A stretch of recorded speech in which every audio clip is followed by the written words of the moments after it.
Komnas HAM menyatakan hasil dari pemanggilan hari ini akan melengkapi analisis yang tengah dilakukan Komnas HAM. Sebelum memanggil tim forensik, Komnas HAM telah meminta keterangan ahli dan juga keluarga.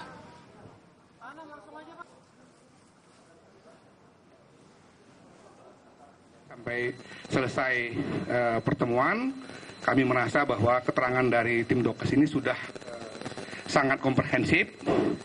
Dan nanti hasil-hasilnya akan kami olah, kami padukan, cross-check analisisnya dengan hasil-hasil yang sebelumnya kami dapatkan, baik dari pihak keluarga almarhum Yosua maupun dengan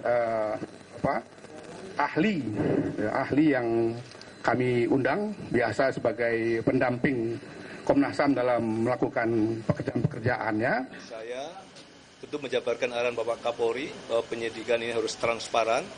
Maka saya hadir di sini, saya antar tim kedokteran forensik kita, dan saya tidak ikut di sana, biar yang menanyakan dari teman-teman dari Komnas HAM. Oleh karena itu, kehadiran saya di sini adalah untuk mengantar sesuai dengan permintaan dari Komnas HAM untuk pemanggilan. Mungkin ada tanya jawab, itu nanti secara teknisnya dari teman-teman dari Komnas HAM yang menanyakan. Saya tidak akan berkomen karena belum ditanya. Ya tentu dipimpin oleh Kapus Dokes ya, dengan timnya yang melaksanakan otopsi dan seterusnya.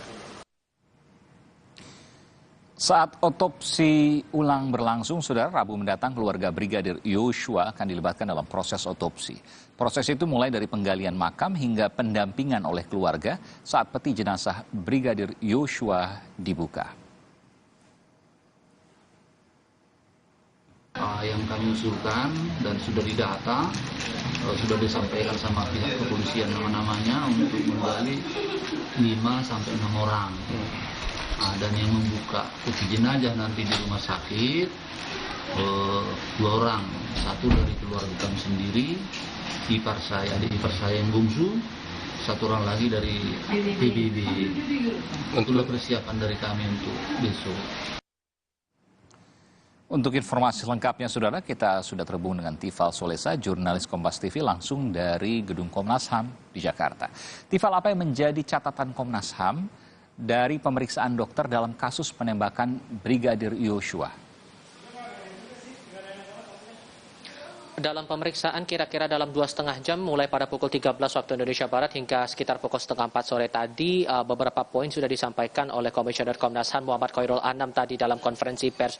Poin-poin yang dimaksud terkait dengan pertemuan hari ini dengan tim forensik Polri berhubungan langsung dengan rekam jejak luka pada jasad saat masuk atau sebelum masuk ke ruang jenazah hingga proses otopsi itu dilakukan, kemudian berkaitan juga dengan karakter dan jenis luka yang ada pada tubuh jenazah serta posisi luka dengan karakter sudut tembakan. Hal-hal detail ini yang coba digali, ditelaah lebih lanjut, ini pun coba diselaraskan dengan data-data yang lebih awal diterima oleh Komnas HAM sebelumnya dari pihak keluarga Brigadir Yosua maupun juga pendalaman yang dilakukan pihak Komnas HAM kepada sejumlah ahli yang telah dipanggil beberapa hari sebelumnya. Tapi tidak dijelaskan lebih rinci oleh Khairul Anam maupun juga Ahmad Taufan Damanik dalam konferensi pers tadi, apakah data-data itu selaras dengan data yang sebelumnya sudah diterima oleh Komnas HAM. Setidaknya ditegaskan beberapa kali oleh tim Komnas HAM sejauh ini bahwa seluruh data ini nantinya akan coba dikumpulkan secara holistik. Kalau untuk saat ini proses pendalaman berkaitan langsung dengan luka-luka yang ada pada jasad Brigadir Yosua,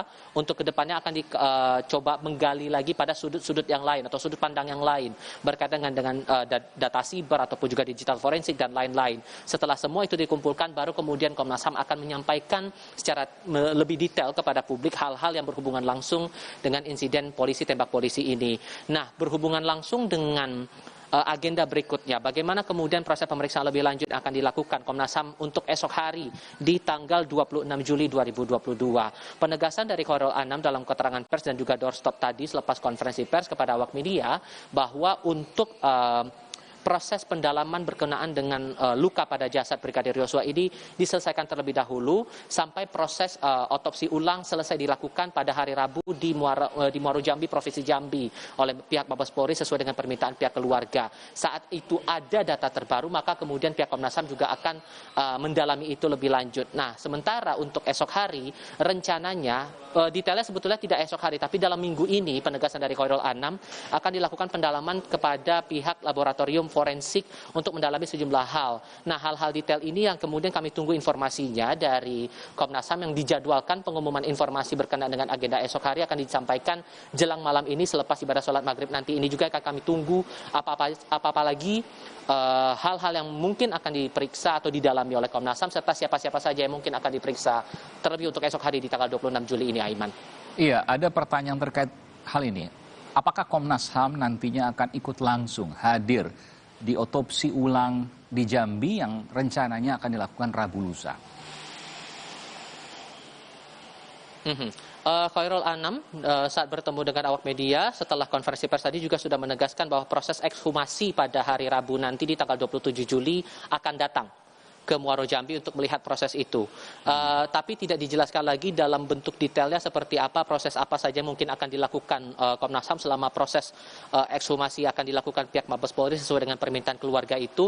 Tentu ini juga akan berkaitan dengan data-data yang bisa saja melengkapi sejumlah informasi yang sudah diterima dari sejumlah pihak, baik itu dari pihak keluarga, lalu juga analisis ataupun juga pendalaman dari sejumlah ahli dan juga pemeriksaan hari ini terhadap pihak dokter forensik yang pertama kali menangani jasad Brigadir Yosua ini. Tentu itu yang kita tunggu bersama, Aiman.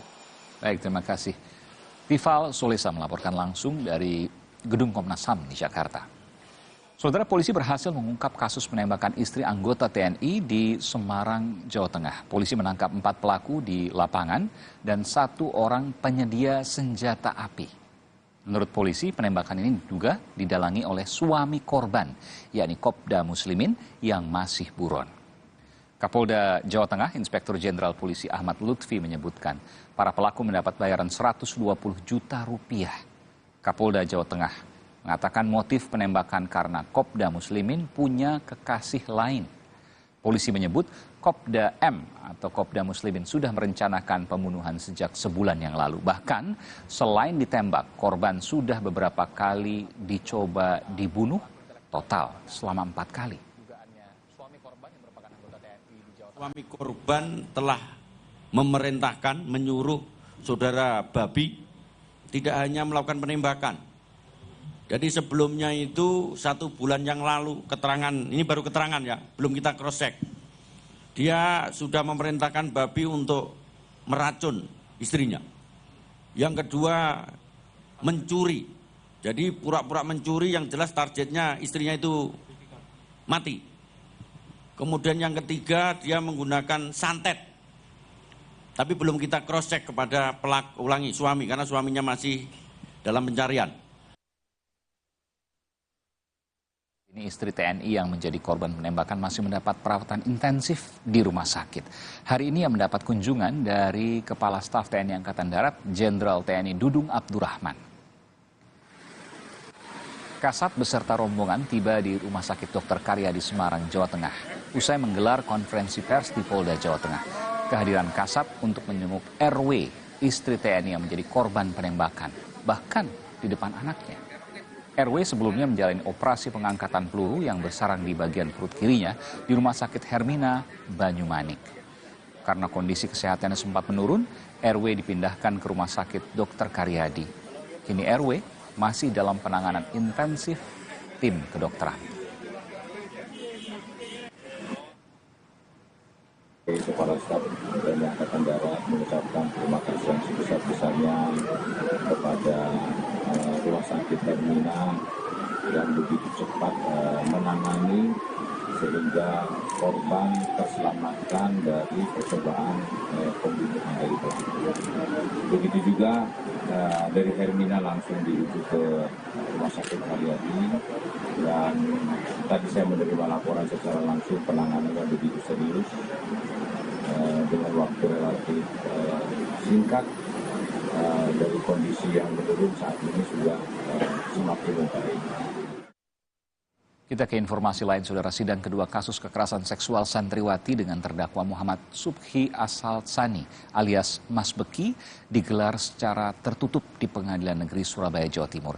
Sidang dengan agenda pembacaan nota pembelaan terdakwa atau eksepsi dilakukan secara daring atau online dengan alasan pandemi COVID-19. Kuasa hukum menyayangkan sidang digelar secara daring. Penasihat hukum terdakwa menilai Pengadilan Negeri Surabaya, Jawa Timur tidak memiliki kewenangan untuk memeriksa dan mengadili perkara. Kuasa hukum Mas Beki, Rio Ramabaskara, menyebut sidang tidak perlu digelar di Surabaya karena pelaksanaannya secara daring atau online dan tidak menghadirkan terdakwa langsung di persidangan. Untuk itu pihak kuasa hukum meminta agar persidangan digelar di Jombang, Jawa Timur. Ternyata dari Jombang dipindah ke Surabaya dalam posisi yang konon katanya tidak stabil secara keamanan di Jombang dipindah ke Surabaya, tapi di Surabaya ternyata masih dibuat juga secara online. Jadi agak aneh gitu loh. Saudara, kelanjutan kasus Brigadir Yosua, Komnas HAM panggil tim forensik. Apa saja temuannya? Kita akan bahas usai jeda.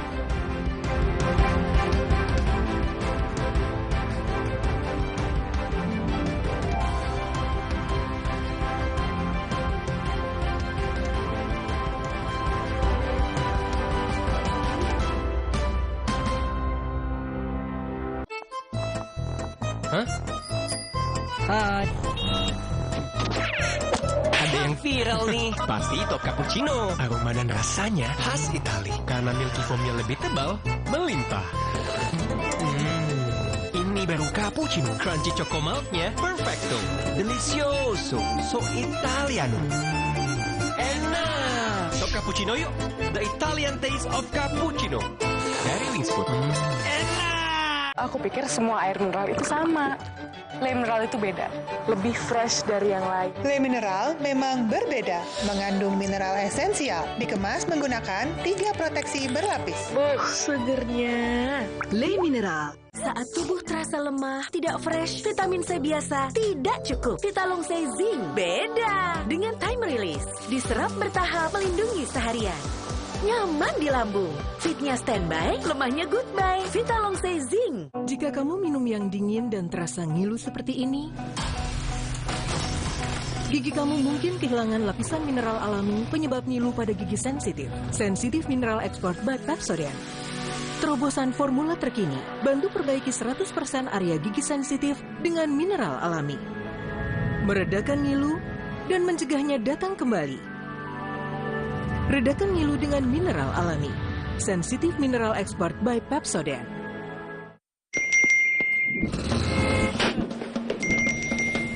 Emangnya ada waktu buat sakit kepala? Panadol Extra, cepat redakan sakit kepala dan nyeri yang mengganggu. Dapat diminum sebelum makan dan tidak menyebabkan kantuk. Awali dengan peduli terhadap bangunan hidup penuh makna. Wujudkan dengan mortar utama. MU Mortar Utama.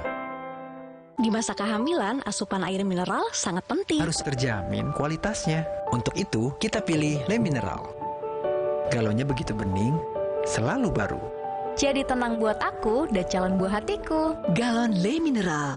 Kakek pingin tahu apa gigi palsunya bisa ngunyah ayam goreng yang renyah. Untung kakek pakai Polydent yang dengan kuat melekatkan gigi palsunya hingga 12 jam. Kakek pun bebas makan apa saja. Tersedia di apotek terdekat. Tubuh kehilangan massa otot hingga 33% setelah usia 30 tahun. Minum Ensure 2 kali sehari, nutrisi lengkap dan seimbang dengan triple protein. Bantu jaga massa otot, kekuatan, dan daya tahan tubuh. Ayo beli sekarang. Hai. Ada yang viral nih. Pasti top cappuccino. Aroma dan rasanya khas Itali. Karena milky foamnya lebih tebal, melimpah. Ini baru cappuccino. Crunchy choco milknya perfecto. Delicioso. So Italiano. Enak. Top cappuccino yuk. The Italian taste of cappuccino. Dari Wingsfood. Enak.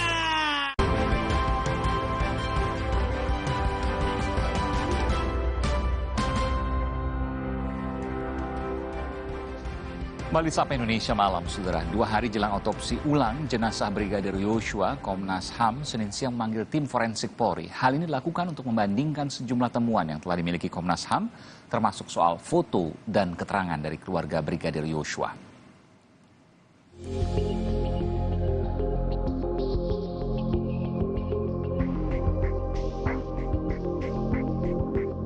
Komnas HAM Senin siang memanggil tim forensik Polri terkait dengan hasil otopsi Brigadir Yosua. Pemanggilan tim forensik Polri oleh Komnas HAM untuk membandingkan temuan soal kondisi jenazah sebelum dan sudah otopsi dilakukan pasca tewasnya Brigadir Yosua pada 8 Juli lalu. Keterangan dari mulai tahap awal sampai tahap akhir. Apa yang disebut sebagai awal adalah mulai dari histori, sejarah, kapan jenazah masuk ke rumah sakit, kapan diotopsi, dan lain sebagainya. Itu satu. Yang kedua, kami juga ngecek bagaimana kondisi jenazah sebelum diotopsi dan setelah diotopsi. Berikutnya, kami juga ngecek karakter dan jenis luka. Kami juga mendapatkan keterangan sangat komprehensif karakter dan jenis luka. Tim forensik hadir di Komnas HAM diantar langsung oleh Irwasum Polri. Saya tentu menjabarkan arahan Bapak Kapolri bahwa penyidikan ini harus transparan. Maka saya hadir di sini, saya antar tim kedokteran forensik kita, dan saya tidak ikut di sana, biar yang menanyakan dari teman-teman dari Komnas HAM. Oleh karena itu, kehadiran saya di sini adalah untuk mengantar sesuai dengan permintaan dari Komnas HAM untuk pemanggilan. Mungkin ada tanya jawab, itu nanti secara teknisnya dari teman-teman dari Komnas HAM yang menanyakan. Saya tidak akan berkomentar karena belum ditanya, kan gitu. 2 hari jelang otopsi ulang jenazah, ayah Brigadir Yosua menyatakan telah menyepakati soal proses penggalian makam dan pembukaan peti jenazah yang akan dilakukan oleh keluarga. Jadi kami sepakat keluarga untuk menggali dari pihak kami lah, dari pihak ormas anggota Pemuda Batak Bersatu. Berapa orang ya Pak? Yang kami usulkan dan sudah didata, sudah disampaikan sama pihak kepolisian nama-namanya untuk menggali 5-6 orang. Dan yang membuka peti jenazah nanti di rumah sakit 2 orang, satu dari keluarga kami sendiri, ipar saya, adik ipar saya yang bungsu, 1 orang lagi dari PBB. Jelang otopsi ulang jenazah Brigadir Yosua, Kapolda Jambi juga telah meninjau langsung persiapan di lokasi pemakaman. Persiapan juga telah dilakukan di RSUD Bahar yang akan menjadi lokasi otopsi ulang. Sudah siap, insya Allah nanti hari Rabu semuanya bisa terlaksana dengan lancar. Pak, nanti pihak keluarga dilibatkan, Pak, boleh diikutsertakan dalam otopsi atau gimana? Pamannya almarhum, ya. Nanti yang mengikuti. Satu orang ada pamannya almarhum. Ya. Mabes Polri akan melakukan otopsi ulang pada Rabu mendatang untuk mengusut dugaan pembunuhan berencana terhadap Brigadir Yosua yang dilaporkan penasihat hukum. Dugaan upaya pembunuhan berencana terhadap Brigadir Yosua didasarkan pada temuan sejumlah luka selain luka tembakan. Tim Liputan Kompas TV.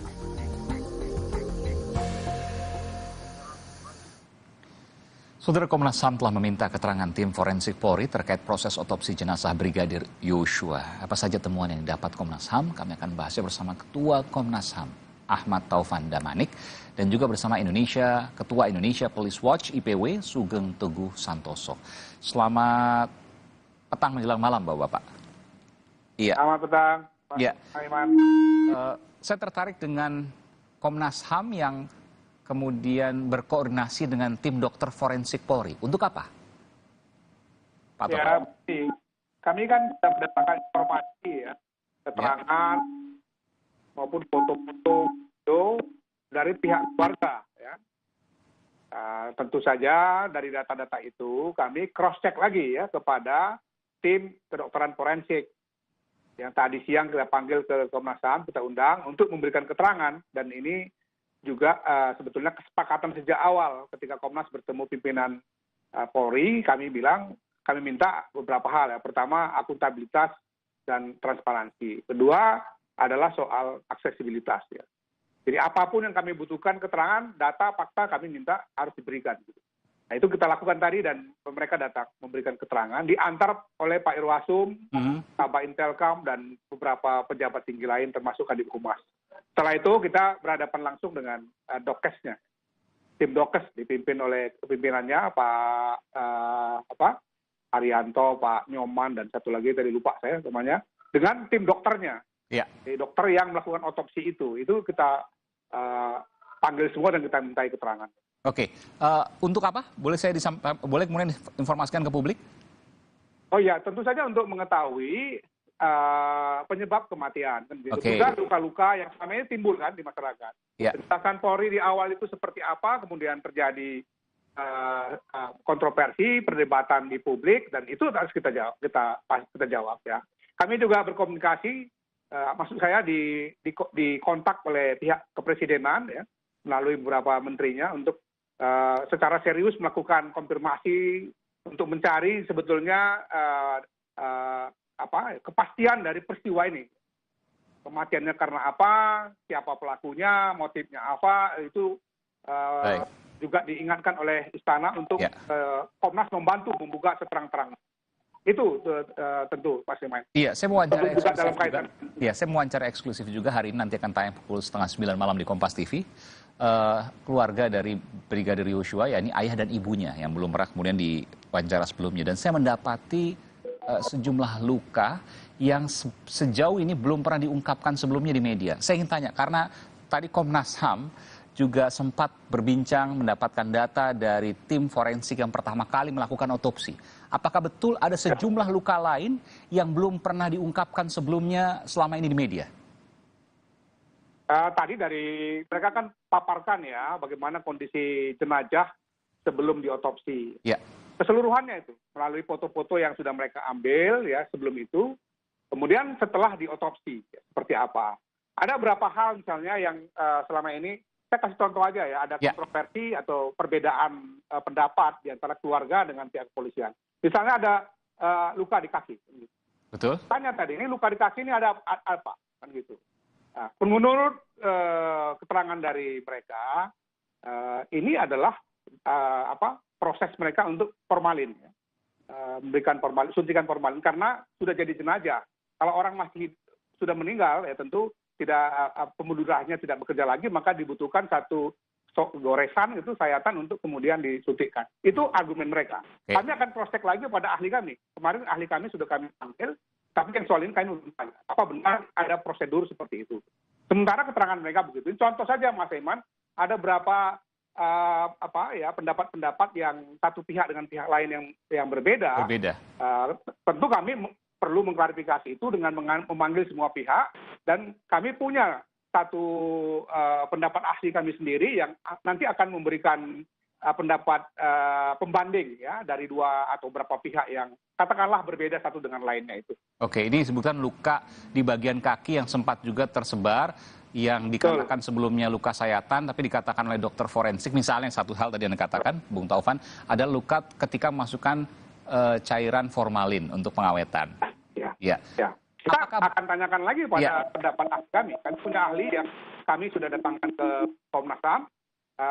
Karena ada perbedaan ini kami akan tanyakan secara lebih spesifik kepada ahli kami juga. Akan di cross check oleh Komnas HAM, jadi tidak terima begitu saja, begitu ya? Oh iya, kami harus bisa memastikan akurasi ya atau kebenaran yang sebenarnya dari hal-hal tertentu yang spesifik sudah dibicarakan atau sudah disampaikan kepada publik itu. Saya harus tanyakan ini juga karena banyak juga beredar. Apakah kemudian dokter forensik mengakui bahwa ada luka sayatan di luar luka tembak? Iya, menurut mereka itu karena proses otopsi.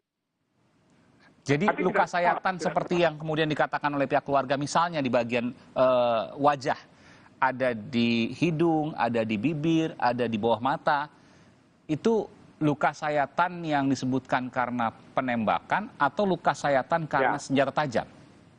Kalau yang di wajah menurut mereka karena penembakan. Bagaimana Yang kedua, pendapat yang berbeda karena tembakan, menurut mereka ya. Gitu. Oke. Karena itu ada dua pendapat yang itu berselisih. Kami akan tanyakan kepada ahli kami atau pihak lain yang kami jadikan sebagai pembanding. Tentang dua pendapat yang berselisih itu. Oke, yang berbeda yang mana menurut Anda? Anda katakan tadi ada yang berbeda. Ada banyak, ada beberapa yang berbeda. Ahli forensik juga? Bukan antara keterangan ahli forensik, penasihat hukum maupun dengan yang forensik ya. Karena itu menurut saya Komnas belum akan berkesimpulan final. Oke, baik. Jadi kita akan carikan lagi pendapat pembanding dari ahli yang kami selama ini memang yakini atau percayai mereka kredibel untuk itu. Oke, Bukan baik. berarti kami tidak percayai Dokes ya, karena Ya, Dokes ya, ini ya. juga terdiri dari dokter-dokter yang juga sebetulnya mereka kan juga punya sumpah. Betul, karena Profesi proses gitu. cross check itu Kami harus dilakukan.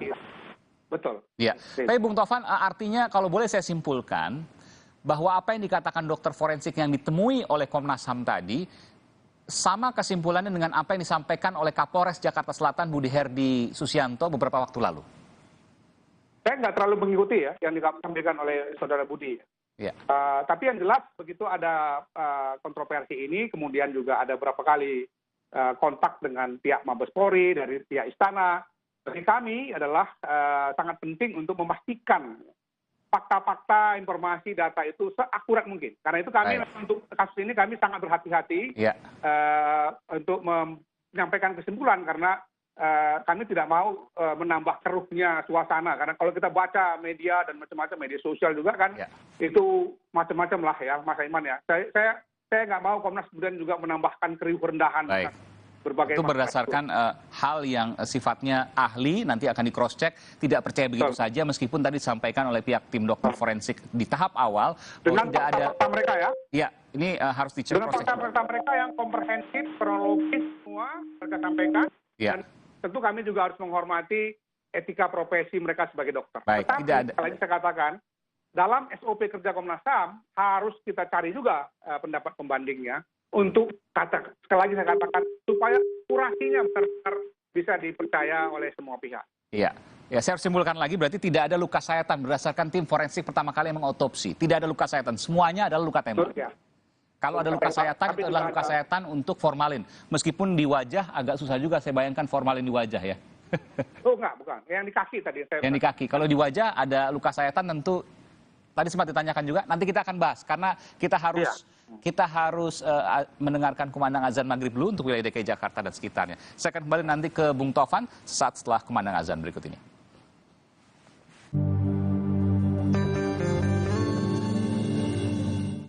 Allahu Akbar, Allahu Akbar, Allahu Akbar,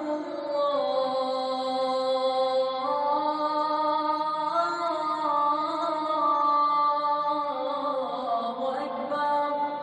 Asyhadu an la ilaha illallah.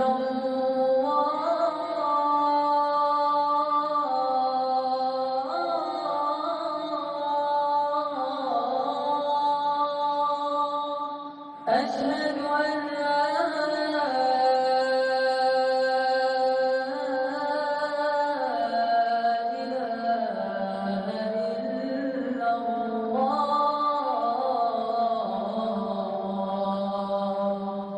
أشهد أن محمدا رسول الله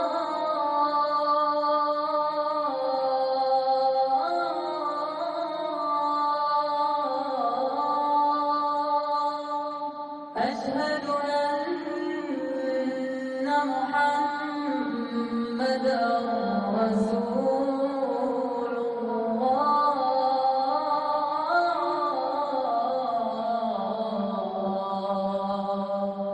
حي على الصلاة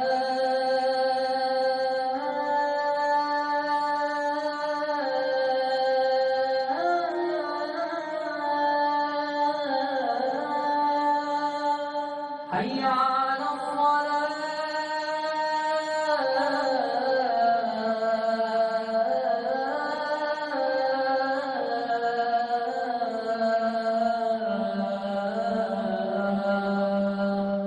حي على الفلاح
Ya, selamat menunaikan ibadah sholat maghrib bagi Anda yang menjalankan di wilayah DKI Jakarta dan sekitarnya. Masih bersama dengan Ketua Komnas HAM Ahmad Taufan Damanik dan juga Ketua Indonesia Police Watch Sugeng Teguh Santoso. Saya sebelum ke Bung Teguh, saya ke Pak Komisioner dulu, Pak Ketua Komisioner, Bung Taufan. Bung Taufan, jadi kalau disebutkan ya apa yang disampaikan oleh dokter forensik yang Anda temui tadi, atau tim Komnas HAM temui tadi, bahwa tidak ada luka sayatan sedikit pun karena senjata tajam di luar proses forensik. Jadi semuanya adalah luka tembakan saja. Ini kemudian memunculkan sebuah kesimpulan, ini saya tentu ya, bukan Komnas HAM, bahwa tidak ada penyiksaan. Itu yang pertama kali dari proses forensik terjadi. Iya, itu versi mereka kan. Dan mereka tidak kan juga di luar itu ya. Misalnya peristiwa ini terjadi di mana? Kan nggak bisa dijelaskan. Maka tadi saya katakan untuk menambah akurasi dari kesimpulan itu nanti, pertama Komnas HAM kami punya ahli yang akan kami minta lagi untuk memberikan di cross check, betul. Ya, kemudian akan ada ekshumasi kan? Otopsi ulang. Ada Rabu, otopsi ulang. Walaupun memang seluruh pendapat dari beberapa ahli forensik yang kami tanya memang karena sudah ada rentang waktu 2-3 minggu sejak peristiwa kematian, memang tidak akan bisa 100% didapatkan akurasinya sebagaimana di titik awal. Betul. Tapi setidaknya bisa juga menambahkan gambaran lain. Kami pernah punya pengalaman untuk kasusnya Pendeta Yeremia misalnya. Itu bahkan sudah berbulan-bulan. Masih bisa. Untuk kasus Langkat misalnya juga sama, bahkan itu sudah tahun ya. Masih bisa ya. Bisa ditemukan. Masih bisa beberapa hal ya, tidak seluruh hal dijawab. Artinya tidak untuk kemungkinan untuk mengungkap fakta baru. Tapi saya ingin tanya tadi yang sebelum azan maghrib tadi. Ada luka foto yang kemudian tersebar, luka di bagian wajah, seperti luka sayatan. Apakah itu bagian dari proses untuk memasukkan formalin? Menurut dokter forensik di sana? Yang mereka katakan sayatan untuk formalin itu di kaki. Di kaki. Kalau yang di muka, di wajah? Apa istilahnya ya, peluru yang sudah mengalami deformasi. Itu versi mereka ya. Sekali lagi saya katakan Komnas belum datang pada satu kesimpulan. Kami masih membutuhkan tahapan-tahapan. Sekali lagi saya katakan ini perlu sekali kita berhati-hati membuat satu kesimpulan karena saya katakan tadi pendapat-pendapat atau opini sudah begitu rupa beredar di publik itu, dan tentu saja pendapat yang sangat berbeda satu dengan lainnya itu kan menimbulkan dalam tanda petik menurut saya ya kegaduhan politik sehingga ada perhatian yang tinggi dari Presiden. Kami dikomunikasi berkali-kali untuk membantu dalam rangka mendapatkan akurasi kebenaran dari apa yang terjadi sesungguhnya. Nah kami nanti selain ini tentu juga akan menghubungkan ya. Kita akan panggil juga puslapor untuk membuktikan ini arah peluru dari mana gitu kan. Itu kan penting ya. Lubang yang satu dengan lubang lain juga perlu diuji dengan puslapor itu. Nah, itu langkah-langkah kami selanjutnya. Baik. Kalau yang tanya kepada Komnas kenapa belum ke TKP? Ya memang itu metode kami. Kami cari informasi yang lain dulu baru nanti kita akan ke sana. Ya, tapi kami pastikan bahwa kami bekerja serius dan cukup hati-hati. Ya, dan belum mengambil kesimpulan, ini yang penting ya. Ini baru kemudian dan tidak percaya begitu saja melakukan cross check nanti. Apalagi nanti ada ekshumasi atau otopsi ulang nanti akan dilihat juga. Saya ke Bung Sugeng. Bung Sugeng, apa yang kemudian Anda bisa sampaikan? Ini saya sedikit korek dari apa yang kemudian disampaikan dokter forensik yang pertama kali melakukan forensik yang kita juga nggak tahu waktu itu setelah kejadian kapan, mungkin agak sembunyi-sembunyi atau seperti apa saya juga nggak tahu. Tapi hasilnya adalah persis seperti apa yang disampaikan oleh Kapolres Jakarta Selatan pada waktu itu bahwa tidak ada luka sayatan, semua karena proyektil peluru dan lain sebagainya. Apa yang Anda bisa sampaikan di sini? Saya tidak mau menanggapi ya soal pernyataan dokter forensik itu. Yang pasti kalau dia seorang polisi, ada aturan kode disiplin dan kode etik kepolisian yang melekat kepada dia. Dan juga kalau dia seorang dokter tentu ada juga MKEK yang akan juga memeriksa apabila pernyataan tidak benar. Jadi kita menunggu hasil otopsi kedua, ya otopsi kedua yang akan melibatkan Persatuan Dokter Forensik Indonesia, ya sehingga ada pihak independen yang akan melihat. Ya, kenapa Anda mengatakan bahwa forensik pertama tidak perlu dianggap? Anda mau mengatakan seperti itu? Ya. Kalau dia bilang itu yang katanya di kaki, saya tidak tahu lah. Cuman kalau di muka, ya kalau di muka sudah jelas itu adalah perlukaan bukan karena peluru, ya perlukaan bukan karena peluru. Ya, perlukaan yang di hidung itu bukan karena peluru. Perlukaan yang di bibir itu bukan karena peluru. Tapi kan mereka bisa bilang, Anda kan bukan ahli, kami yang ahli. Goresan. Ya, saya bukan ahli, tapi melihatnya kalau itu karena peluru, rekoset peluru itu garis lurus, Mas.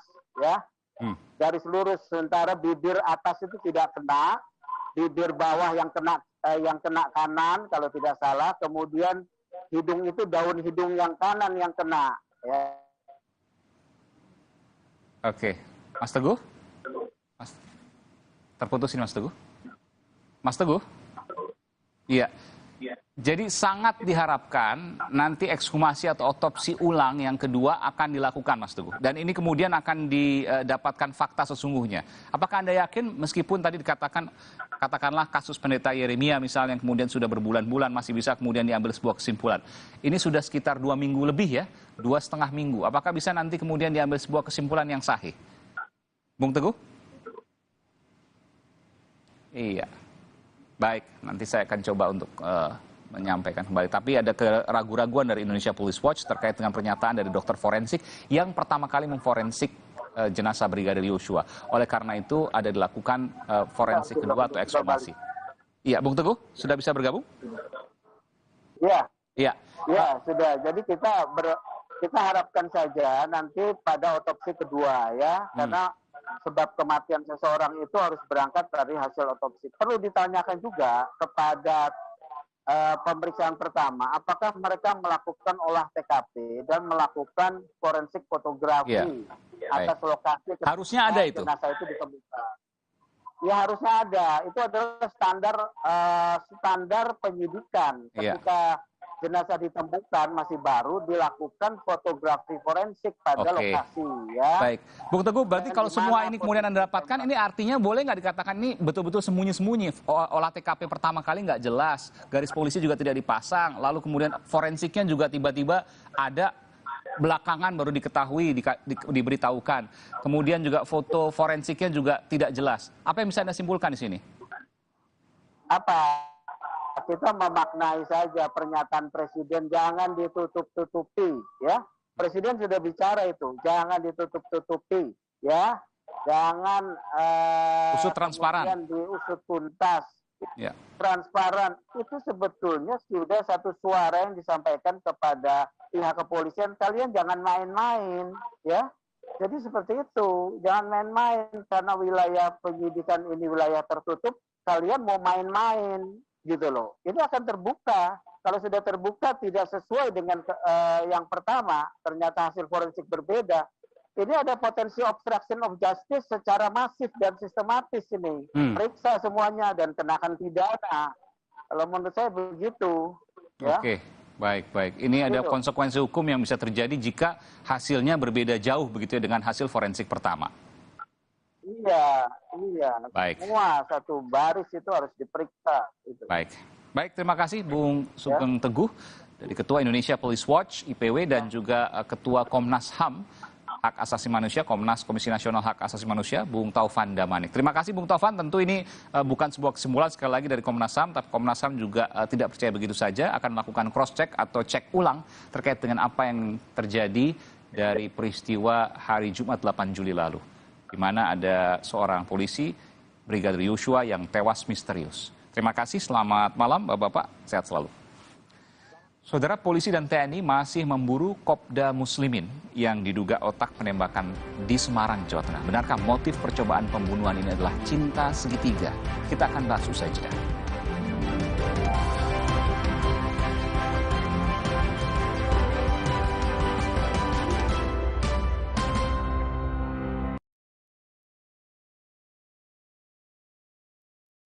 Di masa kehamilan, asupan air mineral sangat penting. Harus terjamin kualitasnya. Untuk itu, kita pilih Le Mineral. Galonnya begitu bening, selalu baru. Jadi tenang buat aku dan calon buah hatiku. Galon Le Mineral.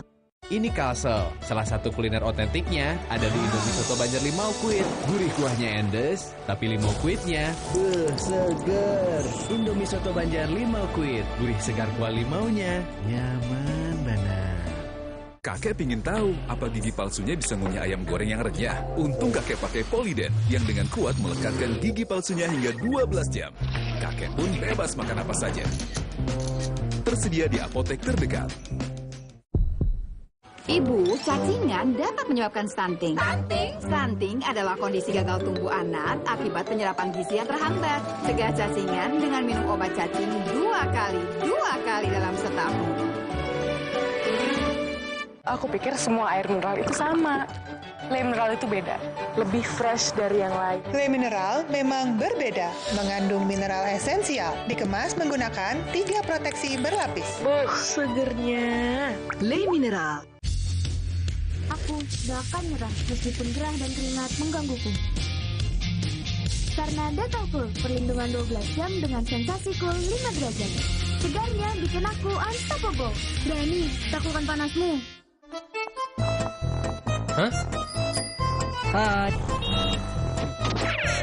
Ada yang viral nih. Pasti top cappuccino. Aroma dan rasanya khas Itali. Karena milky foamnya lebih tebal, melimpah. Ini baru cappuccino. Crunchy choco milknya perfecto. Delicioso. So Italiano. Enak. Top cappuccino yuk. The Italian taste of cappuccino. Dari Wings Food. Enak. Awali dengan peduli terhadap bangunan hidup penuh makna. Wujudkan dengan mortar utama. MU Mortar Utama. Oxifit. Oxifit. Oxifit. Oxifit baru. Vitamin D3 1000 IU. Penuhi kebutuhan vitamin harian dengan Oxifit. Dexa. Mengungkap kebenaran yang luput dari sorotan. Menyingkap gamblang tabir peristiwa. Untung Rp30.000 harus antre 3 jam. Menguliti fenomena, menyingkap fakta. Ada sejumlah kejanggalan baik pada saat kejadian. Investigatif dan eksklusif. Eksklusif saudara di Aiman. Aiman, setiap Senin pukul 8:30 malam di Kompas TV. Didukung oleh Jika kamu minum yang dingin dan terasa ngilu seperti ini, gigi kamu mungkin kehilangan lapisan mineral alami penyebab ngilu pada gigi sensitif. Sensitif Mineral Export by Pepsodent. Terobosan formula terkini, bantu perbaiki 100% area gigi sensitif dengan mineral alami. Meredakan ngilu dan mencegahnya datang kembali. Redakan ngilu dengan mineral alami. Sensitif Mineral Export by Pepsodent.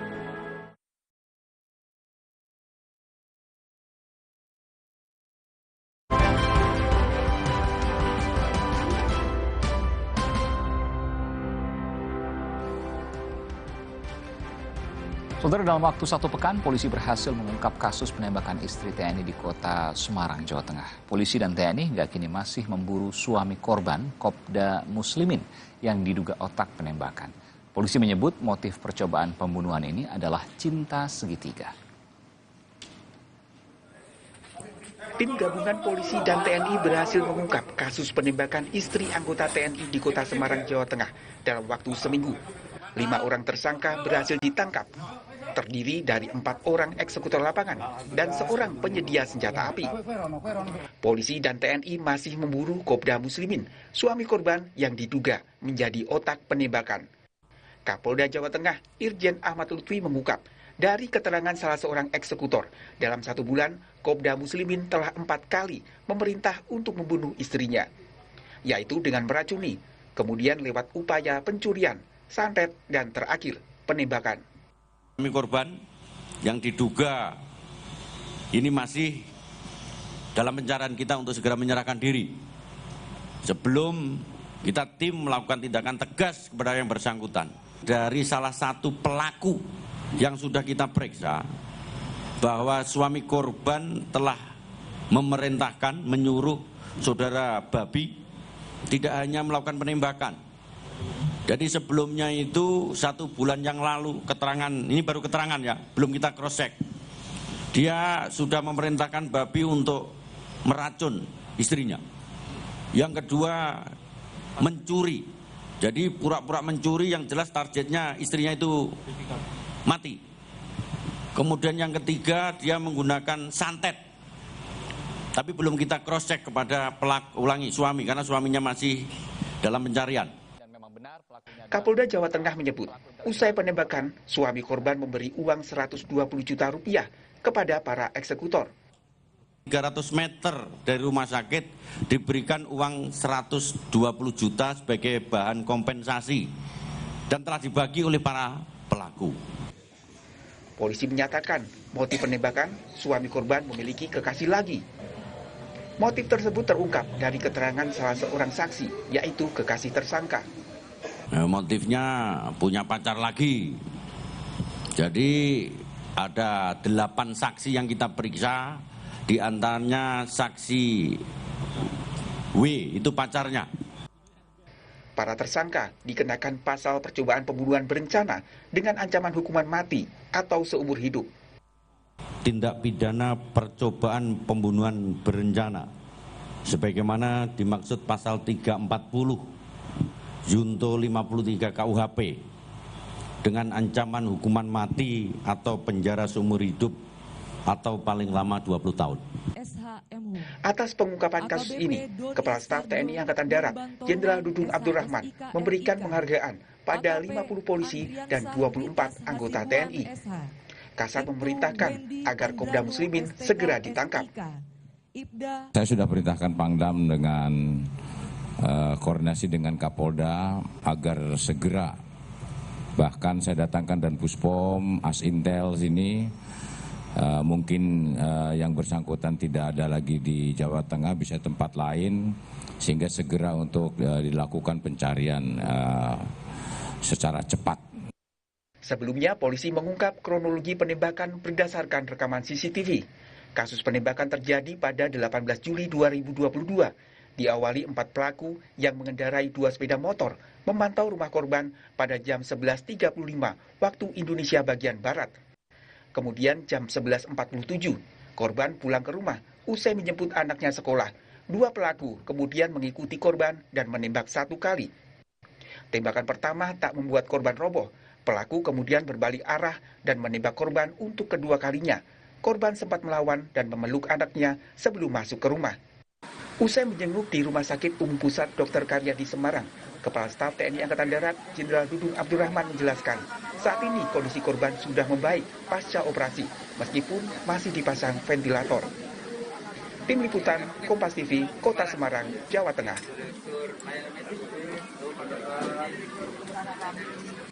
Saudara, dalam kurun waktu 1 pekan, kasus penembakan istri anggota TNI di Kota Semarang berhasil diungkap. Seperti apa proses pengungkapannya? Kita akan berbincang dengan Kapolrestabes Semarang, Komisaris Besar Polisi Irwan Anwar, serta pakar psikologi forensik Reza Indragiri Amril.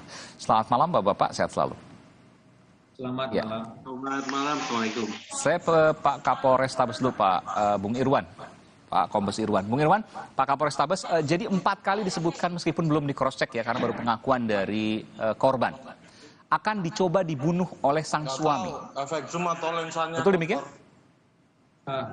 Baik, jadi pasca penangkapan 5 tersangka yang terlibat dalam kasus penembakan terhadap korban R yang terjadi pada hari Senin yang lalu, tanggal 18 Juli, itu kemudian menyajikan beberapa fakta dan keterangan, antara lain bahwa kasus penembakan ini bukan upaya yang pertama, namun sebelumnya juga telah dilakukan dengan beberapa cara, antara lain dengan meracun, itu kurang lebih 2 minggu yang lalu atau 2 minggu sebelum kejadian.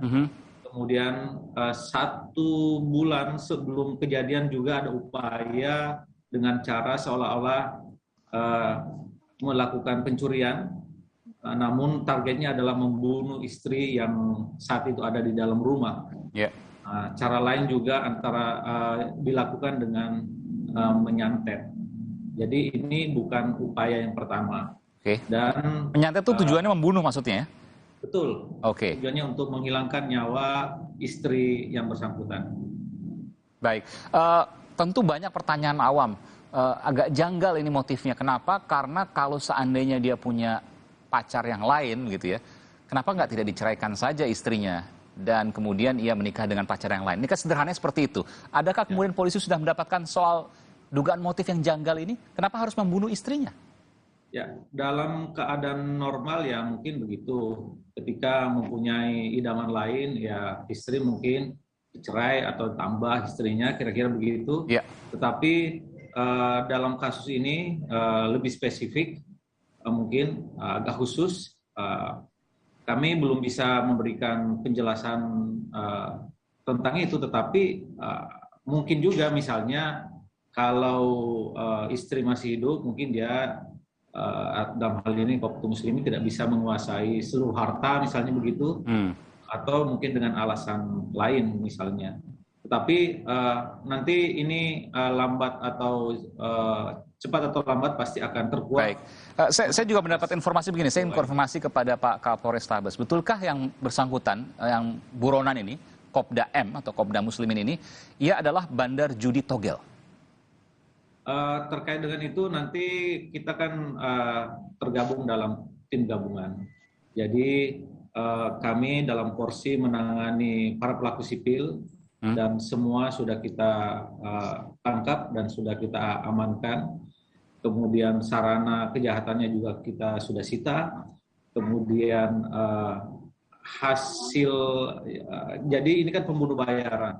Upah yang diterima oleh para pelaku ini kemudian digunakan untuk membeli sesuatu, misalnya membeli motor juga kita sudah sita. Baik. Nah, porsi tentang karakter Muslimin ini mungkin akan menjadi domain dari teman polisi militer ya? Ya, betul. Oke, karena kan juga janggal juga bisa membayar 120 juta seorang Kopral 2, lalu kemudian memiliki rumah yang luar biasa, meskipun ada juga kemudian informasi terkait hal itu. Polisi juga sudah mendengar soal ini ya, tentu ini nanti akan menjadi ranah dari POM TNI. Ya, akan menjadi pembahasan dalam tim gabungan tentunya, Mas. Baik, saya ke Bung Reza. Ini kan ada dua. Yang pertama pembunuh bayarannya itu ditangani oleh pihak kepolisian karena sipil, sementara Kopda Muslimin karena militer nanti akan ditangani oleh polisi militer yang saat ini tengah dilakukan pengejaran terhadapnya. Yang ingin saya tanyakan, tentu ini menjadi sebuah pertanyaan. Saya nggak tahu apa yang terjadi di belakang, karena ada yang menyebutkan terkait dengan bandar judi togel dan lain sebagainya.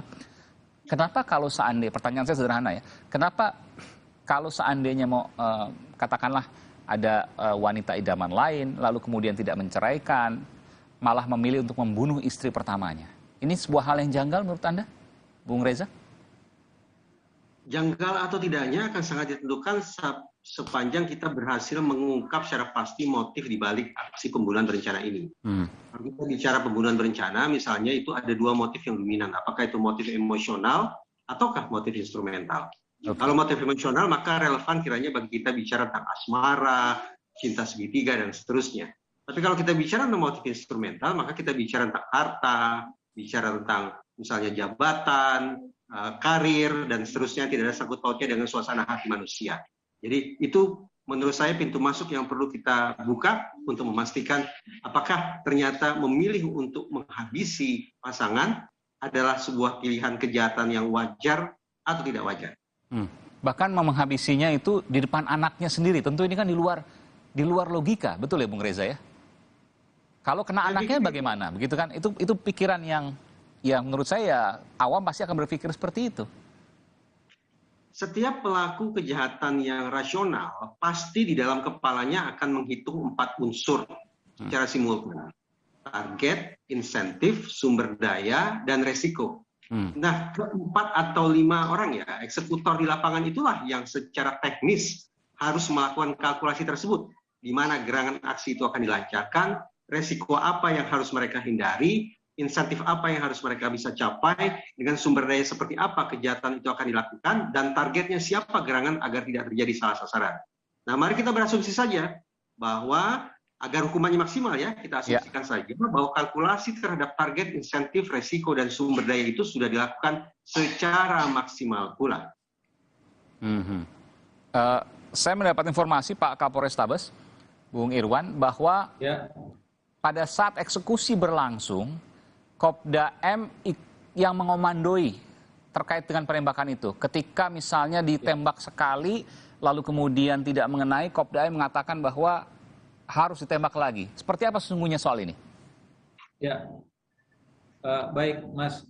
Jadi kalau menarik ke belakang pada saat peristiwa, dari data lapangan yang kita miliki, misalnya CCTV, kemudian keterangan saksi, bahkan keterangan pelaku, memang perintahnya itu adalah jadi begini, si korban ini kan punya kebiasaan menjemput anak setelah jam 12. Nah, di hari Senin kemarin itu, kebetulan si anak ini sedang sakit, sehingga dari setiap sekolah menelpon ibunya untuk menjemput lebih awal. Jadi dijemput sebelum jam biasanya. Sehingga si ibu ini keluar, itu si eksekutor agak terlambat datangnya. Jadi sepertinya tidak terduga.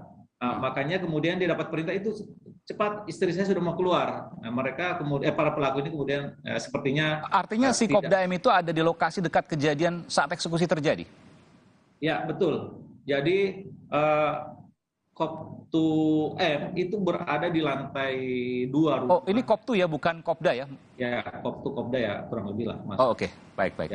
Ya, Koptu M ada di lantai 2, kemudian dari lantai 2 juga dia bisa memonitor CCTV yang terjadi di halaman, di dalam teras, kemudian di ada 8 CCTV yang ada di rumah yang bersangkutan, samping, depan, dan halaman. Nah, sepertinya dan berdasarkan keterangan saksi itu memang dikontrol dari lantai 2. Oke. Jadi perintahnya itu ditembak sebelum menjemput anak. Namun karena si pelaku ini terlambat, sehingga si korban itu diikutin sampai sekolah, kemudian baliknya, kemudian baru dieksekusi. Nah, tembakan pertama itu kemudian tidak mengakibatkan seperti apa yang diinginkan oleh pengorder. Jadi kemudian dia menelpon balik, menghubungi kembali pelaku, ya itu korban masih berdiri, masih kuat, sehingga pelaku ini balik lagi kemudian melakukan eksekusi yang kedua. Oke. Baik. Nah, kemudian terkait dengan motivasi tadi, mungkin ada satu fakta yang bisa kami sajikan bahwa kejadian kan jam 12 siang, kemudian kira-kira maghrib itu si pelaku kemudian menghilang dari rumah sakit. Sebelumnya dari rumah sakit dia memberikan upah bayaran kepada para pelaku itu dari titik yang tidak jauh dari rumah sakit, dan kurang lebih jam 18.30, jam 19 malam itu kemudian pelaku menemui pacarnya di salah satu tempat di wilayah Semarang sini, kemudian menceritakan kepada si pacarnya ini, si saksi kita ini, bahwa saya baru saja tadi si istri saya ditembak. Loh, kok bisa Mas? Ya, saya menyuruh orang untuk melakukan itu. Nah, kemudian mengajak si pacarnya ini untuk melarikan diri bersama si oknum ini, si Koptu M, namun si pacar ini menolak. Jadi, seperti yang tadi disampaikan, kalau misalnya masuk kepada motifnya motif asmara, ini mungkin pelaku ingin menunjukkan kepada pacarnya bahwa saya ingin bersamamu walaupun dengan cara saya matikan istri saya. Kira-kira begitulah, Mas. Baik. Terakhir, Bung Reza, apa yang bisa Anda sampaikan? Tadi jelas sekali apa yang disampaikan oleh Pak Kapolrestabes Semarang. Sepanjang ingatan saya berjalan dalam waktu beberapa pekan terakhir ini sudah ada paling tidak 2 kasus pembunuhan berencana. Juga terkait dengan motif asmara dan melibatkan aparat dari korps yang semestinya korps kita banggakan gitu ya. Nah, saya tidak akan memukul rata, tapi paling tidak dari 2 peristiwa ini patut bagi kita untuk menseriuskan agenda pembenahan sumber daya.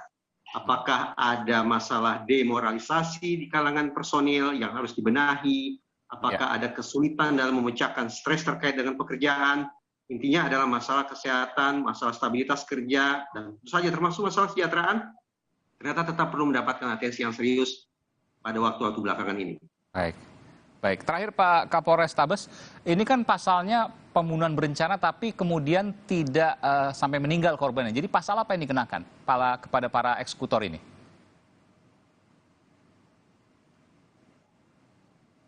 Pak Kapolres Tabes? Ya, halo. Iya, ini pasalnya kan harusnya pasal pembunuhan berencana tapi korbannya kan tidak meninggal. Lalu pasal apa yang dikenakan kepada para eksekutor ini? Ya, percobaan upaya pembunuhan. Tetap saja pasal utamanya ke sana, kemudian kita subsidiarkan ke pasal-pasal yang lebih rendah dari itu. Oke, ancaman hukumannya? Maksimal? Kalau ancaman maksimal hukuman seumur hidup, penjara maksimal 20 tahun. Atau hukuman mati. Pasal 340 berarti yang tetap dikenakan ya? Baik. Ya, betul. Baik. Terima kasih Kapolres Tabes Semarang, Jawa Tengah, Komisaris Besar Polisi Irwan Anwar, dan pakar psikologi forensik Reza Indragiri Amril. Terima kasih Bapak-Bapak, selamat malam, sehat selalu. Selamat malam. Terima kasih, selamat malam. Assalamualaikum. Saudara, informasi terkait dengan Kapolres Tabes, iya, kita akan segera kembali dengan informasi berikutnya, saudara, yakni kesiapan rumah sakit jelang otopsi ulang jenazah Brigadir Yosua Rabu nanti. Selengkapnya usai jeda bersama rekan saya, Liviana Charlisa.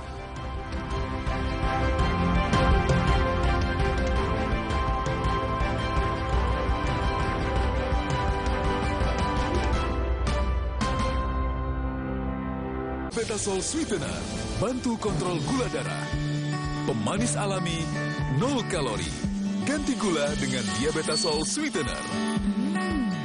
Pilihan manis, kontrol gula darahku. Diabetasol Sweetener.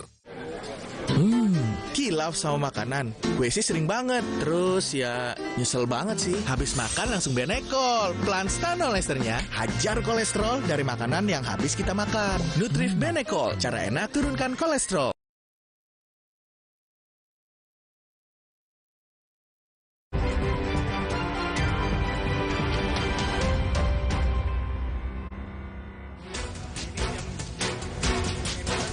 Sebuah kapal cepat atau speedboat terbakar di perairan Tarakan, Kalimantan Utara. Kapal cepat ini terbakar setelah baru setengah jam perjalanan di perairan Tarakan, Kalimantan Utara. Diduga api berasal dari hubungan arus pendek di dalam mesin. Tidak ada korban jiwa dari kejadian ini. Dengan membawa poster ajakan stop perundungan pada anak, puluhan aktivis yang tergabung bersama Koalisi Peduli Anak Tasikmalaya turun ke jalan di sekitar Taman Kota Tasikmalaya, Jawa Barat. Mereka mengkampanyekan stop perundungan pada anak menyusul kasus meninggalnya bocah 11 tahun diduga akibat perundungan oleh temannya. Para aktivis juga membagikan selebaran kepada pengguna jalan. Sebagai syarat perjalanan jauh, vaksin booster kini menjadi buruan warga.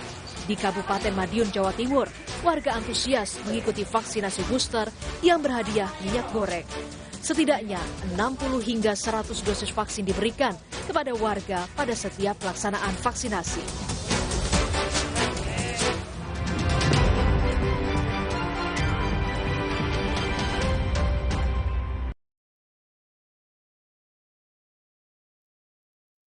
Diabetasol Sweetener, bantu kontrol gula darah. Pemanis alami, 0 kalori. Ganti gula dengan Diabetasol Sweetener. Pilihan manis, kontrol gula darahku. Diabetasol Sweetener. Kilaf sama makanan. Gue sih sering banget. Terus ya nyesel banget sih. Habis makan langsung Benekol. Planstanol esternya hajar kolesterol dari makanan yang habis kita makan. Nutrif Benekol. Cara enak turunkan kolesterol. Aku pikir semua air mineral itu sama. Le mineral itu beda, lebih fresh dari yang lain. Le mineral memang berbeda, mengandung mineral esensial, dikemas menggunakan 3 proteksi berlapis. Segernya. Le mineral. Ini Kalsel, salah satu kuliner otentiknya ada di Indomie Soto Banjar Limau Kuit. Gurih kuahnya endes, tapi limau kuitnya seger. Indomie Soto Banjar Limau Kuit, gurih segar kuah limaunya, nyaman banget. Kopi delicioso, ya top cappuccino. So Italian. Hah? Ini baru cappuccino. Ini baru cappuccino. Milky foamnya lebih tebal dengan crunchy choco milk. Enak. Food. Pundi Genius menangkan hadiah utama Vespa LX 125 iGet. Perbanyak transaksi dan tabungan tiap bulan, dapatkan hadiah harian traveling dengan Garuda Miles. Tambah pundimu tiap bulan, dapat hadiah jalan-jalan. Kecap sedap kedelai hitam spesial kemasan pouch. Isi lebih banyak, cuma 2.000. Beli 6 pouch, berhadiah piring cantik. Beli kecap sedap kedelai hitam spesial kemasan pouch. Berhadiah piring cantik. Isi lebih banyak, cuma 2.000. Yuk, masak sedap setiap hari. Hangat Counterpan Clean untuk redakan nyeri otot. Sensasi Counterpan Cool untuk pendinginan saat olahraga. Hangat Counterpan Clean untuk redakan nyeri otot. Sensasi Counterpan Cool untuk pendinginan saat olahraga. Kemasan paket duo Counterpan. Beda kegiatan, beda masalah, beda counterpain-nya. Kemasan paket duo Counterpan. Harga hemat. Harga hemat, dapat 2 manfaat.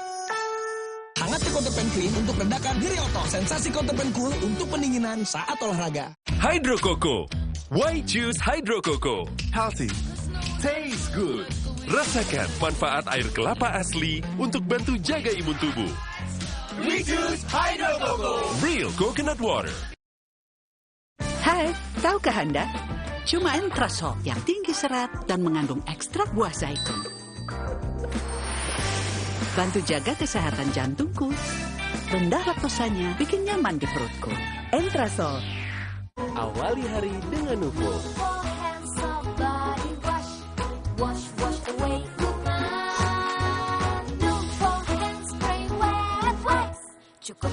Nuvo, perlindungan keluarga 24/7. Wingscare. Aku pikir semua air mineral itu sama. Le mineral itu beda, lebih fresh dari yang lain. Le mineral memang berbeda, mengandung mineral esensial, dikemas menggunakan 3 proteksi berlapis. Segernya. Le mineral. Belum. Ya, Brian. Aku pengen. Pengen apa? Ngopi lagi. Minum top white coffee. Kopinya smooth, enaknya autentik. Relaxing, bikin kalem. The authentic taste of white coffee dari Wings Food. Baru bangun kerjaan udah numpuk. Aqua dulu. Mas kawin seperangkat alat sholat dibayar tunai. Paham? Silakan. Gak usah Aqua dulu. Datang dari sumber alam yang terlindungi, murninya air mineral Aqua, berikan air minum berkualitas. Apapun aktivitasmu, Aqua dulu.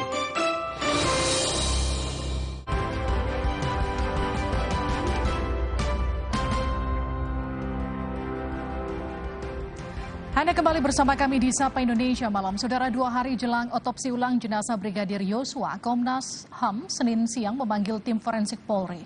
Hal ini dilakukan untuk membandingkan sejumlah temuan yang telah dimiliki Komnas HAM, termasuk soal foto dan keterangan dari keluarga Brigadir Yosua.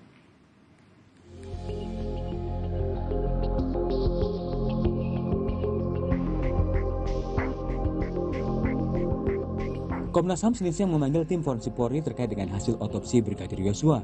Pemanggilan tim forensik Polri oleh Komnas HAM untuk membandingkan temuan soal kondisi jenazah sebelum dan sudah otopsi dilakukan pasca tewasnya Brigadir Yosua pada 8 Juli lalu. Keterangan dari mulai tahap awal sampai tahap akhir.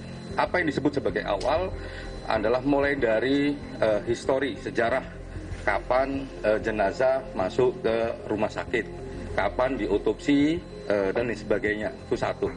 Yang kedua, kami juga ngecek bagaimana kondisi jenazah sebelum diotopsi dan setelah diotopsi.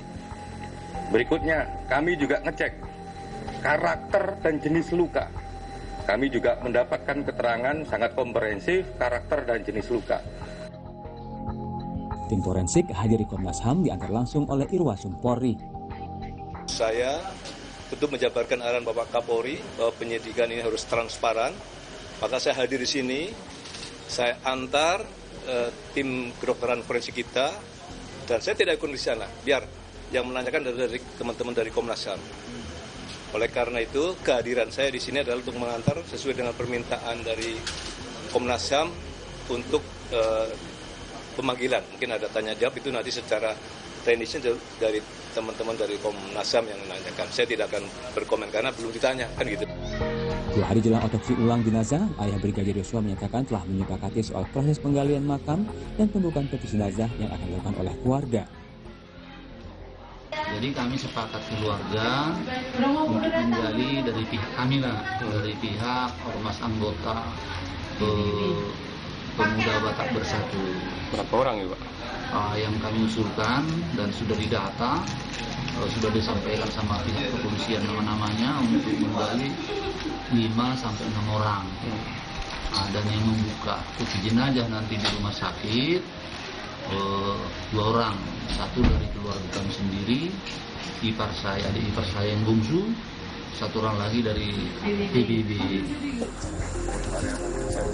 Jelang otopsi ulang jenazah Brigadir Yosua, Kapolda Jambi juga telah meninjau langsung persiapan di lokasi pemakaman. Persiapan juga telah dilakukan di RSUD Bahar yang akan menjadi lokasi otopsi ulang. Sudah siap, insya Allah nanti hari Rabu semuanya bisa terlaksana dengan lancar.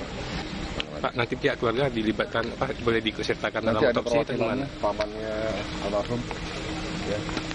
Nanti sedang mengikuti. Satu orang ada pamannya almarhum. Ya. Mabes Polri akan melakukan otopsi ulang pada Rabu mendatang untuk mengusut dugaan pembunuhan berencana terhadap Brigadir Yosua yang dilaporkan penasihat hukum.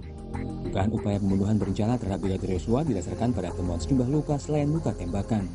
Tim Liputan Kompas TV. Saya akan sapa Dian Silitonga, jurnalis Kompas TV yang memantau persiapan otopsi ulang jenazah Brigadir Yosua langsung dari Jambi. Dian, selamat malam. Otopsi dijadwalkan Rabu lusa. Apa yang dipersiapkan pihak keluarga? Ya Livi, kalau sampai dengan saat ini persiapan yang dilakukan kalau di area pemakaman ini masih sebatas penjagaan yang memang sejak awal sudah dilakukan oleh sejumlah pihak. Dan sejak pagi tadi ini juga sudah terpasang larangan untuk masyarakat umum yang dianggap tidak berkepentingan tidak diperbolehkan masuk ke area makam jika tidak mendapatkan izin dari pihak kepolisian maupun keluarga. Nah, memang imbas pelarangan tersebut kami melihat perbedaan. Kalau hari ini memang kami pantau yang ada di area pemakaman hanya betul-betul keluarga dekat dan juga organisasi Pemuda Batak Bersatu yang dipercayakan oleh pihak keluarga untuk melakukan penjagaan. Berbeda dengan hari-hari sebelumnya, di mana memang masih cukup banyak warga atau masyarakat umum yang berdatangan untuk melihat makam dari Brigadir Yosua. Kemudian persiapan dari pihak keluarga ini juga sudah dilakukan penunjukan untuk petugas ekshumasi atau penggalian kubur yang nanti akan dilakukan pada hari Rabu mendatang. Akan melibatkan juga Ormas Pemuda Batak Bersatu, juga pihak keluarga nanti akan ada 5-6 orang yang akan bertugas untuk menggali kubur. Kemudian juga sudah ditunjuk nanti akan ada 2 perwakilan yang akan juga mengawal perjalanan jenazah Brigadir Yosua setelah dilakukan ekshumasi. Ini mulai dari pemakaman sampai atau menuju ke RSUD Sungai Bahar untuk dilakukan otopsi. Persiapan yang progresif sebenarnya terjadi di RSUD Sungai Bahar, Livi, pada malam hari ini. Di antaranya memang mulai malam hari ini informasinya akan mulai dipasang kain penutup begitu di sekitar area lokasi ruangan yang akan digunakan sebagai otopsi, karena ini tentu saja untuk menjamin nanti proses otopsi bisa berlangsung kondusif, karena dikhawatirkan nanti selama proses otopsi ini akan ada banyak warga yang bercolong-colongan begitu ya, ingin menyaksikan jalannya proses otopsi. Kemudian juga tadi kami pantau di RSUD Sungai Bahar juga sudah dipersiapkan sejumlah ruangan yang akan digunakan, baik itu kamar jenazah maupun ruang tunggu yang memang nanti akan digunakan oleh pihak keluarga untuk memantau proses otopsi. Karena informasinya juga ini rencananya akan disiapkan nanti kamera pemantau di ruangan otopsi, sehingga bukan hanya perwakilan keluarga saja yang bisa melihat secara fisik, tetapi di ruang tunggu ini juga nanti akan disiapkan TV atau televisi begitu ya, untuk keluarga bisa menyaksikan secara langsung meskipun tidak secara fisik bagaimana jalan atau proses otopsi dilakukan. Livi. Dian, bagaimana dengan kemungkinan hasil? Butuh waktu berapa lama sampai hasilnya keluar? Ya, informasi yang kami dapatkan tadi dari pihak keluarga mengatakan mereka juga diinformasikan oleh otoritas bahwa proses otopsi ini nanti akan berlangsung kurang lebih selama 3 jam. Jadi disampaikan juga nanti ketika otopsi selesai hasilnya bisa langsung diinformasikan kepada pihak keluarga. Informasi yang kami terima juga hari Rabu mendatang, ini proses ekshumasi ini akan mulai dilakukan pada pukul 7 pagi, Livi. Jadi bergantung pada lamanya durasi penggalian kubur. Kalau misalnya bisa selesai pukul 8, maka setibanya di RSUD akan langsung dilakukan otopsi begitu dengan masa pelaksanaan 3 jam tadi dan hasilnya bisa langsung diketahui. Tadi juga disampaikan bahwa nanti akan ada satu perwakilan keluarga yang boleh menyaksikan proses otopsi di ruang otopsi secara langsung. Meskipun tadi pihak keluarga juga menyampaikan keinginan mereka adalah inginnya lebih dari 1 orang bisa ikut masuk ke ruangan otopsi untuk melihat atau memantau bagaimana jalannya proses otopsi. Informasinya besok ini tim forensik dari Jakarta akan tiba di Jambi dan kemudian juga pihak keluarga akan bertemu dengan tim forensik pada esok hari di Jambi. Kemungkinan ini akan membahas mekanisme pelaksanaan otopsi dan kemudian juga tadi pihak keluarga mengatakan akan mempergunakan momentum pertemuan itu untuk bernegosiasi, meminta supaya nantinya bisa lebih dari 1 orang yang diizinkan untuk hadir di ruangan otopsi untuk memantau jalannya proses otopsi. Liviana. Dian Silitonga, jurnalis Kompas TV langsung dari Jambi. Terima kasih laporan Anda. Polisi memeriksa kekasih Brigadir Yosua untuk mendalami kasus kematian Brigadir Yosua di kediaman mantan Kadif Propam Polri. Dalam pemeriksaan, polisi juga menyita ponsel milik kekasih Brigadir Yosua.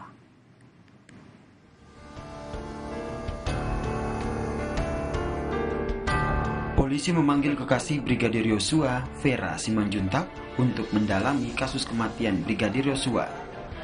Kepada kuasa hukumnya, Vera menyebut tidak ada yang aneh dalam komunikasi antara dirinya dengan Brigadir Yosua. Bahkan keduanya masih bertukar pesan melalui WhatsApp pada hari Jumat 8 Juli 2022 di hari penembakan.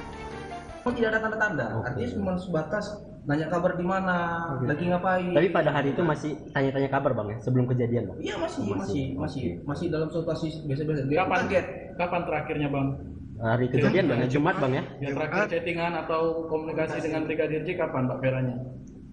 Terakhir komunikasi jam 16.43. 16.43 di tanggal 8 hari Jumat.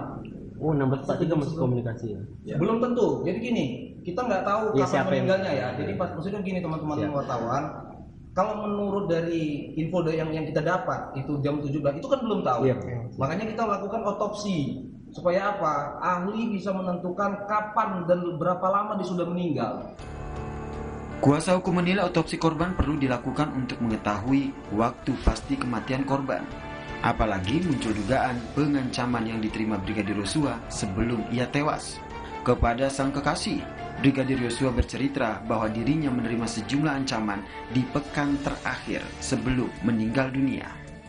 Kalau tentang ceritanya itu memang ada diceritakan, tapi tentang sejak kapan itu ada sekitar 1 mingguan lah. Ada pembicaraan yang memang yang mengarah ke sana.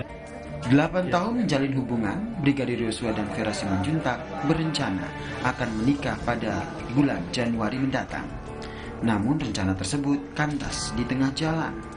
Katanya mau menikah Mbak Vera sama Brigadir J? Iya, rencananya. Kapan itu Mbak? Juga lagi. Ada 32 pertanyaan dilayangkan penyidik kepada Vera. Dalam pemeriksaan itu, penyidik juga menyita ponsel Vera untuk diteliti di laboratorium forensik. Di dalam ponsel itu pula terdapat percakapan-percakapan terakhir Brigadir Yosua sebelum insiden penembakan terjadi. Budi Satria, Kompas TV, Jambi.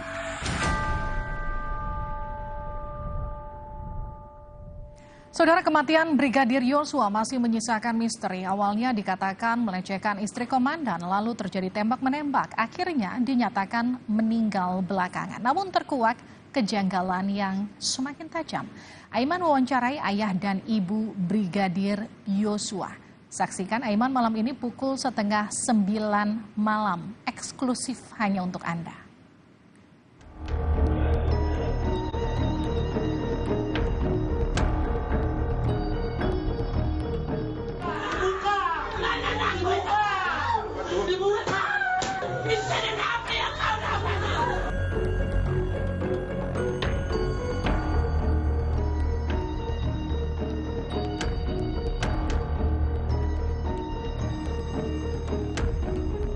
Brigadir J pada saat masuk tadi ke ruang ibu, sesaat setelah melakukan pelecehan dia juga sempat menodongkan senjata ke kepala. Kami temukan ada luka sayatan, ada luka jeratan leher, ada sayatan di belakang, kemudian ada dipatah-patahkan itu jarinya.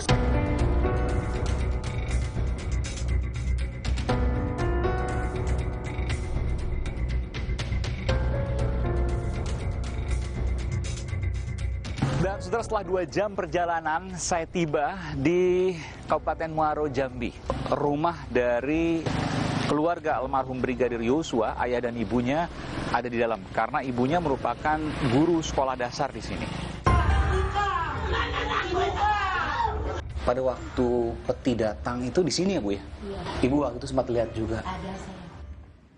Saksikan malam ini lebih lengkap di Aiman pukul 8:30 malam.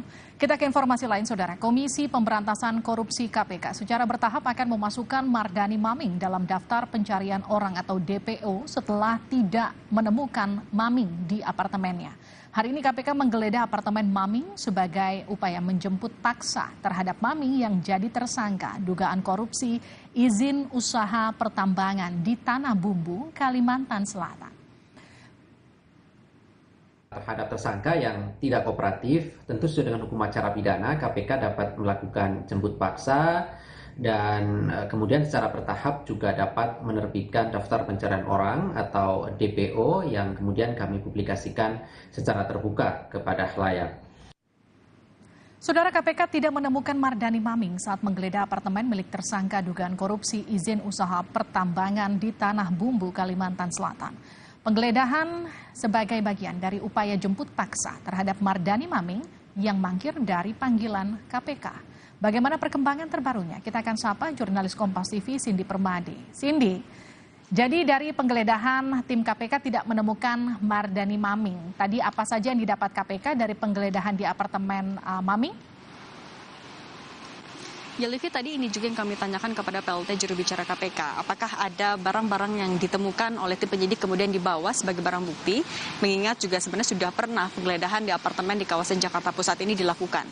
Tapi kemudian dijawab oleh Ali Fikri bahwa pada hari ini penggeledahan fokusnya adalah untuk mencari tersangka, mencari lokasi dari Mardani Maming, sehingga tidak ada barang-barang bukti tambahan yang ditemukan. Yang jadi fokus KPK sekarang adalah menemukan dan juga menjemput paksa masih tersangka dugaan suap terkait dengan izin usaha pertambangan di Kalimantan Selatan.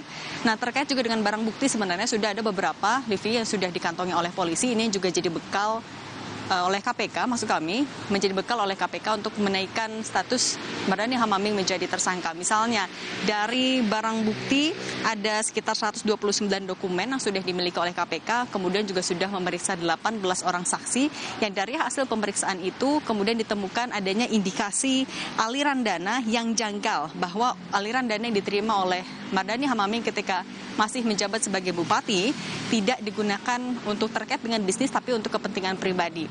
Juga dikuatkan oleh keterangan ahli dalam pra-peradilan seperti kita tahu, untuk pra-peradilan yang diajukan oleh Mardani Maming di PN Jakarta Selatan ini juga masih berlangsung. Kalau kita mundur lagi juga sebenarnya ada beberapa hal yang diduga menjerat Mardani Maming karena ia diduga melimpahkan izin usaha pertambangan batubara milik suatu perusahaan swasta ke perusahaan lainnya. Ini yang menjadi pelanggaran karena saat itu ia tengah menjabat sebagai bupati. Kemudian juga ia diduga menerima aliran dana sampai lebih dari 104 miliar rupiah. Ini yang masih didalami oleh KPK. Kehadiran dari Mardani Maming tentu ini juga menjadi penting sekali karena butuh keterangan dari yang bersangkutan untuk melengkapi berkas perkara. Livi. Cindy, KPK pernah kehilangan jejak tersangkanya. Dan kemudian sekarang Mardani Maming masih belum ditemukan. Lalu kemudian apa yang menjadi hambatan untuk mengeluarkan atau menerbitkan DPO? Prosesnya seperti apa? Iya, kalau kita dengarkan tadi dari pernyataan PLT juru bicara KPK Ali Fikri bahwa yang ditekankan adalah ketika tersangka tidak kooperatif, upaya jemput paksa dan juga penerbitan DPO ini bisa dilakukan secara bertahap. Nanti akan diumumkan kepada publik. Kita lihat dulu background-nya kenapa kemudian opsi DPO ini diambil, karena pertama tadi tidak kooperatif. Kita lihat dari 2 panggilan KPK kepada Mardhani Hamaming, dua-duanya tidak dihadiri. Alasannya adalah menunggu proses pra-peradilan ini sedang berlangsung. Tapi kalau dari KPK menyebutkan bahwa tidak ada dasar hukum yang menyebutkan bahwa pra-peradilan bisa menghentikan proses penyidikan yang dilakukan oleh KPK. Kemudian juga tadi ada poin-poin yang disampaikan oleh KPK terkait dengan langkah selanjutnya. Yang pertama adalah meminta juga kepada masyarakat yang mengetahui lokasi ataupun juga keberadaan dari Mardhani Hamaming ini untuk menginformasikan kepada KPK. Kemudian juga mempersilahkan kepada Mardhani Hamaming untuk menyampaikan hak hukumnya, tapi langsung di depan tim penyidik KPK. Dan yang terakhir adalah mengingatkan, mengultimatum kepada pihak-pihak untuk tidak menghambat maupun juga mengintervensi upaya hukum ataupun juga penyidikan yang tengah dilakukan KPK dengan menyembunyikan keberadaan dari tersangka. Soal upaya intervensi ini juga sebenarnya sudah pernah disampaikan oleh KPK. Ini yang juga menjadi alasan mengapa tim penyidik KPK setidaknya pernah 2 kali datang langsung ke proses pra-peradilan Mardhani Hamaming pada hari ini dan juga pada hari Jumat lalu untuk mengawasi jalannya pra-peradilan, karena KPK dapat informasi bahwa ada upaya intervensi yang akan dilakukan. Nah, ini yang diingatkan sekali lagi agar tidak ada upaya intervensi maupun juga tidak ada upaya penyembunyian posisi ataupun juga lokasi dari tersangka ini yang akan kita tunggu proses selanjutnya, Livi. Baik, terima kasih Cindy Permadi, jurnalis Kompas TV langsung dari Gedung KPK Jakarta. Saudara, pasca naiknya harga LPG non-subsidi 12 kg, penjualan gas subsidi ukuran 3 kg meningkat hingga 100%. Lebih lengkap usai jeda.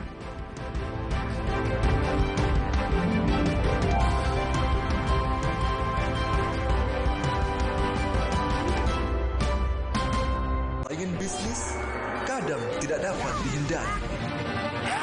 Namun, di saat tahap pengiriman, pakai Lalamove, daftar akun bisnis untuk solusi kirim barang yang lebih praktis. Lalamove, make a winning move. Pundi Genius, menangkan hadiah utama Vespa LX 125 iGet.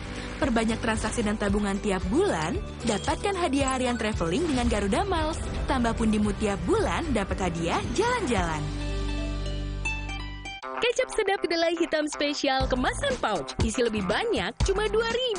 Beli 6 pouch, berhadiah piring cantik. Beli kecap sedap kedelai hitam spesial kemasan pouch. Berhadiah piring cantik. Isi lebih banyak, cuma 2.000. Yuk, masak sedap setiap hari. Di masa kehamilan, asupan air mineral sangat penting. Harus terjamin kualitasnya. Untuk itu, kita pilih Le Mineral. Galonnya begitu bening, selalu baru. Jadi tenang buat aku dan calon buah hatiku. Galon Le Mineral. Belum. Ya, Brian. Aku pengen. Pengen apa? Ngopi lagi. Minum Top White Coffee. Kopinya smooth, enaknya autentik. Relaxing, bikin kalem. The authentic taste of white coffee dari Wings Food. Hydro Coco. Why choose Hydro Coco? Healthy. Taste good. Rasakan manfaat air kelapa asli untuk bantu jaga imun tubuh. We choose Hydro Coco. Real coconut water. Hai, tahukah Anda? Cuma Entrasol yang tinggi serat dan mengandung ekstrak buah zaitun. Bantu jaga kesehatan jantungku. Rendah laktosanya bikin nyaman di perutku. Entrasol. 80% dari penyakit umum disebarkan melalui tangan. Menurut data UNICEF, 3 dari 5 sekolah dasar di Indonesia minim akses kebersihan dasar. Nuvo bergerak membangun 150 sarana cuci tangan di 3 provinsi. Yuk, awali kebiasaan baik dengan cuci tangan bersama Nuvo. Perlindungan keluarga 24/7. Hah? Hai. Ada yang viral nih. Pasti top cappuccino. Aroma dan rasanya khas Itali. Karena milky foamnya lebih tebal, melimpah. Ini baru cappuccino. Crunchy choco milknya perfecto. Delicioso. So Italiano. Enak. Top cappuccino yuk. The Italian taste of cappuccino. Dari Wings Food. Enak. Emangnya ada waktu buat sakit kepala? Panadol Extra, cepat redakan sakit kepala dan nyeri yang mengganggu. Dapat diminum sebelum makan dan tidak menyebabkan kantuk. Aku pikir semua air mineral itu sama. Le mineral itu beda, lebih fresh dari yang lain. Le mineral memang berbeda, mengandung mineral esensial, dikemas menggunakan 3 proteksi berlapis. Segernya. Le mineral.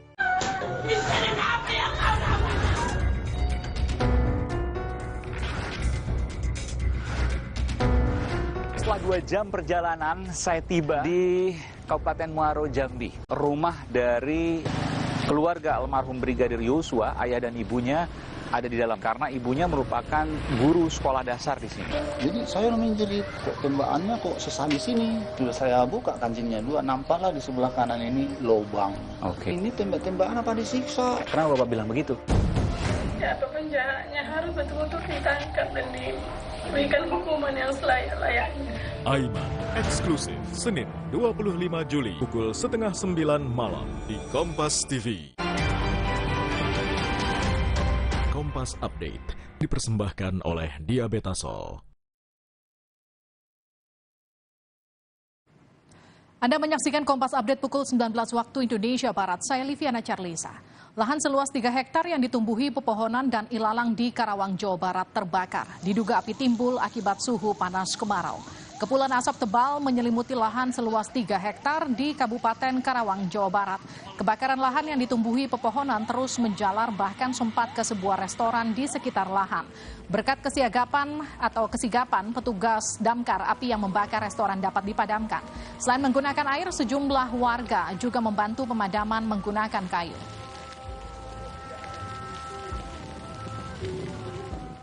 Demikian Kompas Update pukul 19 waktu Indonesia Barat. Usai jeda, Sapa Indonesia Malam masih akan kembali untuk Anda.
tembakannya kok sesadis ini. Sudah saya buka kancingnya dua, nampaklah di sebelah kanan ini lubang. Oke. Ini tembak-tembakan apa disiksa? Kenapa Bapak bilang begitu? Siapa penjahatnya harus betul-betul ditangkap dan diberikan hukuman yang selayak-layaknya.